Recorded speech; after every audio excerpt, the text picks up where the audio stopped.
Alright, here we go. Time to get this year's archery season rolling. Summer 2012, I was lucky enough to come up with an archery elk tag in southern Utah.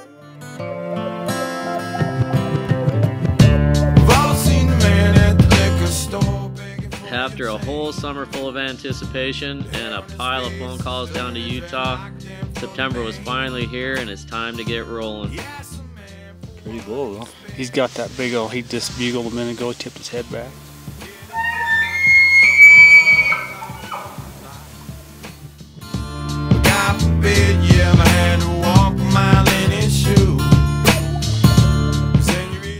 It's pretty much a guarantee that no matter where you go to chase elk, it's going to be a long drive from Minnesota. With that in mind, after 1,400 miles and crossing 4 states, I'm finally in Utah. I'm going to be spending 10 days in the high country of Utah, trying to fill another archery elk tag with Team Mossback. I'm going to be hunting with Matt Wilden, Reed Dalton, and Richie Jeffries. Great team.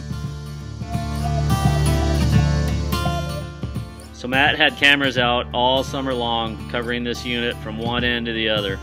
From 5,000 feet to 12,000 feet there was cameras everywhere. He was finding a bunch of great big bulls like this beautiful big 7x6 that unfortunately broke his beam right before I got there. There's nothing like a weekly dose of big bull pictures to get you amped up. Made August seem like it drug on forever.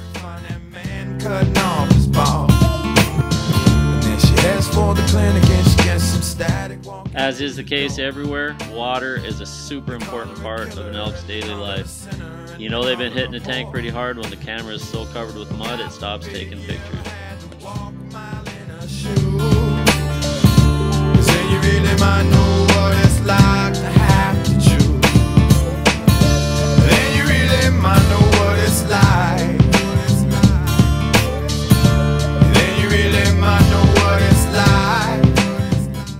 People have been hunting elk down in the southwest with a bow for a long time. I love picking arrowheads up down here in pottery shards. Great connection to the past.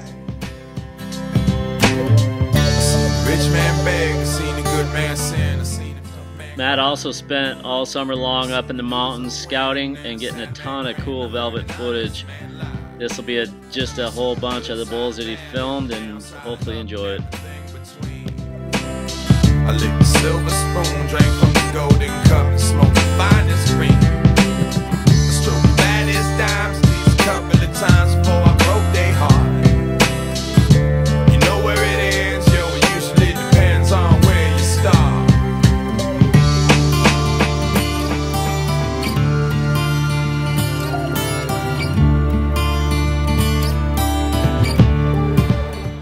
Just check out the royals on this bull. What a beautiful big animal. He like to hang out late, he like to get shit-faced to keep pace with dogs. Until late one night there was a big gunfight and Max lost his head. As you can see, the summer scouting went really well. Big bulls everywhere, lots to choose from. Time to get going. September finally gets here. I get to Utah. We're finally in the high country. It's time to hunt. So Matt found this big giant bull way up in a high alpine basin a couple days before I got to Utah. He saw him the night before I got there. We were pretty confident that we could find him again. He was a giant. He had a messed up side. He had droppers and kickers and just was a crazy big bull. We looked for him for 3 days, basically didn't see any other elk. We never could catch up with this bull, so we kind of gave up on him. He actually ended up showing up again on the first day of the rifle season, and one of the rifle hunters hunted this bull for a week solid, and they never could catch up with him either. He's still walking around. Hopefully they're going to catch up to him in the late season.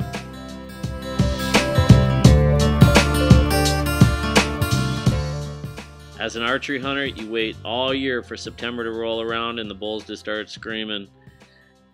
The rut in 2012 wasn't particularly intense. We did finally find a canyon that had a bunch of bulls that were screaming in it, and we called up a few, just couldn't quite put it together.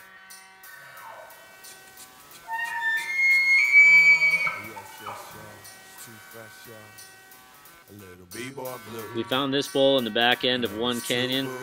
He was fairly vocal and we spent 3 or 4 days trying to get him on the ground.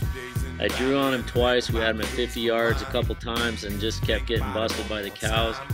Beautiful big bull. I don't know how big he was, but I know he's at least in the mid 360s. He's still there. King of the lizard. My mojo's rising like my nature should. Not everybody can relate. After we'd been hunting about a week, Matt and I decided to start exploring some new ground in the north end of the unit. We found this bull one morning with a bunch of cows. He was screaming. Great big bull. He looked awesome. I set up on him one night on a tank that was close to him and had a bunch of people come in on four-wheelers and drive right in at prime time. That night we found the big bull that I ended up shooting and pretty much dropped this. These two, the first one I spotted, they're both bulls. There's 3 bulls. I guess there's 6 bulls. There's 3 bulls above him and then him. I haven't even looked at these ones over here yet. Let's go. Look at them ivory tips on him, on the big old white tips. Yep. He's a beautiful bull. Somebody else killed this bull during the early rifle season. He went in the 370s. Beautiful, great big bull. We finally found this giant bull one night way out in the middle of the desert. We spent the next 5 days trying to get him on the ground. Next to last day of archery season, we found him bedded in a little strip of cedar trees. We snuck in 35 yards. We actually jinxed him a little bit. He took off running and made a great big loop out through the burned cedars and came right back in on top of us.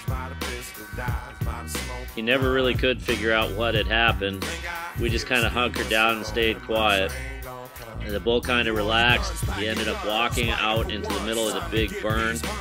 We got some great video of him right here. He made a big loop around. We watched him come all the way back right at us. He walked right on top of us. I got a shot at him at 52 yards. He stopped right behind one of these burned up cedar trees and I had to shoot over one of the branches. I ended up centering my pin on the branch and just kind of lobbing an arrow over the top of it. I hit the bull too high, about 3 inches too high. I knocked him off his feet. It was unbelievable. Went flat on his back with his hooves flailing. I ended up hitting him in the bottom of the spine. I was trying to get another arrow in him. He jumped up, took off, and we watched him run for probably 1.5 miles. We ended up trailing this bull through the desert for probably 2.5 or 3 miles. We found him dead under a cedar tree at 8 o'clock the next morning. Unbelievable. There he is. We found him. We tracked this son of a beef for about 7 miles before we finally found him dead. 376. He's 52 on his beams, 20-inch thirds, a 20-inch second. Let's see, 11, 14, 25 inches of extra, 24.5 inches of extras, over 30 inches of mass. I think the smallest thing on him is, what's the smallest one on him, Matt? 16 on his front, So, on this left front, or his right front. I mean, that's real quick, but anyways. Okay. Yep, no. Oh, wait, fuck the pictures. Reader, I just had you saying that on camera. You should erase that, probably. Okay. All right. I'll talk to you in a while. Bye.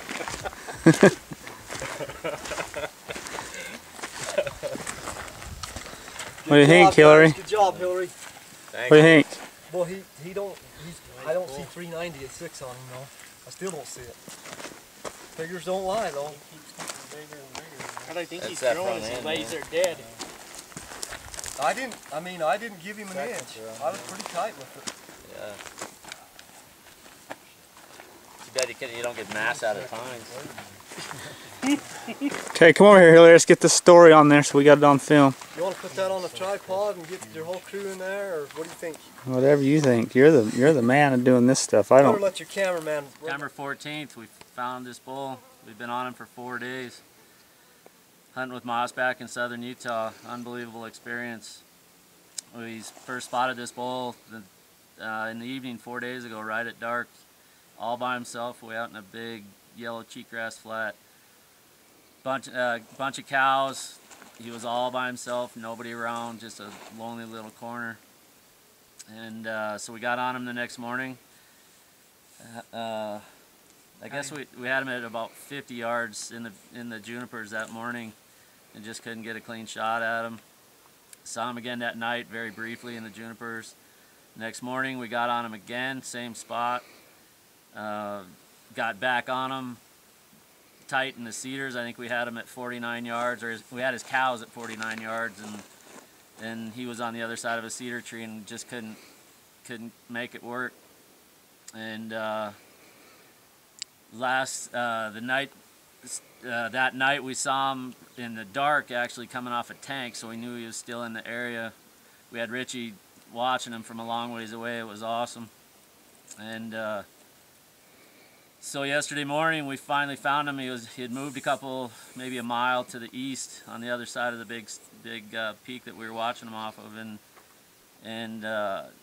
we got on him. He bedded in a little narrow strip of pinyons and cedars, and Matt and I snuck in on him. We got in 35 yards. We found him bedded under a cedar tree. He was backed way in under a bunch of branches, and I just couldn't get a shot, and finally he caught a little wind and busted out of there, but he only went about 100 yards and started barking, and he barked about 15 or 20 times and then went way out in the big burn, and just did not want to leave that stretch of pinyons. He came all the way, made a big circle about 500 yards out into the burn, and came all the way back in. I had 52 yards, and I had to shoot over a downed cedar, a burned up cedar, and I hit him a little bit high and knocked him right off his feet, right on his back. It was unbelievable. And then he ran for a long ways, and that was yesterday morning. We finally found him this morning, dead under the cedar tree, about 2 miles away, I guess. He's gone about 4 or 5 miles. How far was tracked? Yeah, he hasn't been bleeding, hasn't been nothing. We just tracked him by tracks all the way across the desert. Unbelievable job. Thanks everybody here. There's a whole pile of people here that were involved in this. Thanks Mossback, I really appreciate it. It does not get any better than this. What did he score? Scored 396 and 3/8, I think. Rough score in the field.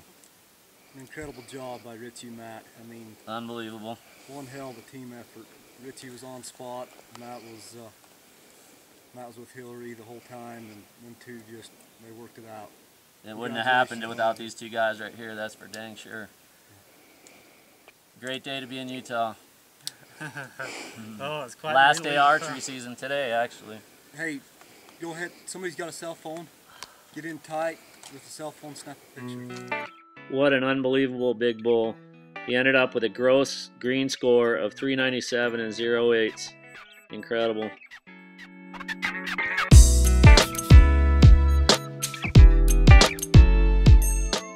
Just want to take the time to thank Matt, Richie, Reed, and Doyle, and everybody else that was involved with this. It was an incredible experience for sure.